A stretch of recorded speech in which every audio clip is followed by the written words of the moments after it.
Oh, aye, aye. We come to lift you higher. Praise Him, worship, thank Him. Asante Yesu, tunakuabudu. Swahili. Praise Him, worship, thank Him. Oba tutayu, Oba mimo. Yoruba. Praise Him. So, ining betadine daw, it represents sin, kasalanan. And itong Zonrox naman, it represents Jesus Christ in our life. Pero, hindi to talaga siya mayahalin tulad talaga sa Zonrox. So, for this activity lang talaga. So, it represents Jesus Christ. Ining life na, wala nang ipinanganak tayo. Hindi pa natin alam kung ano yung tama. So, clean siya. Diba? Wala siyang, kumaga, wala pang batid ng kasalanan. Super clean siya. So, habang lumalaki tayo, nakakagawa tayo ng mga kasalanan. Na tamay na kasalanan. Minsan ba kaya may mga kasalanan tayo na akala tama, diba? Pero, kasalanan pala siya, diba? So, ano yung mga kasalanan na yun? Lies. Diba, pagsisinungaling.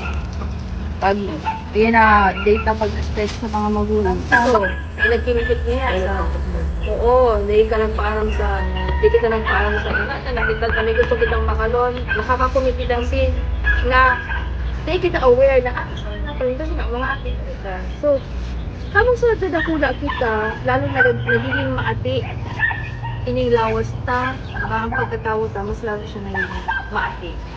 So, yan. Dito na i-pagdilin sa mga kasala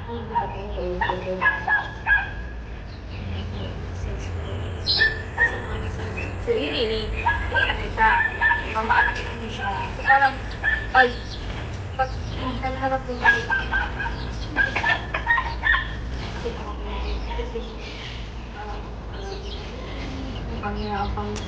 ibang hindi ka dapat, pero, salamat sa Panginoon kasi salamat sa nagkakaroon kasi pinadala niya sa Kuya sa Jesus Christ para linigo sa bahasan kita. So, itrapras sa iking connox na to, pwede yan. So, yan na may ilit na pag-iit gradually si Jesus Christ, pag inalaw ko siya sa buhay ka, nabagunin kita, inigin kita, yung mga kasalanan ka, nawawala ko mga kasalanan mo. Hanggang sa, magliligo na kita sa Panginoon at sa Panginoon. Pero, mamaya, talasan ka, may iintindihan ka, paano ta makakamit ang araw-araw na kalinig na buhay, pagkatao ka? Paano ta siya matatanggapan? Ano ang paagi, ang pintuan para makuha tayo namin ang araw kayo nito ninigin. So, ayan. God is big and mighty, gives me strength to sing. Every day I praise Him, He's my everything. Joy is in my heart now, dancing in His love. Every step I take now lifts me up above. God is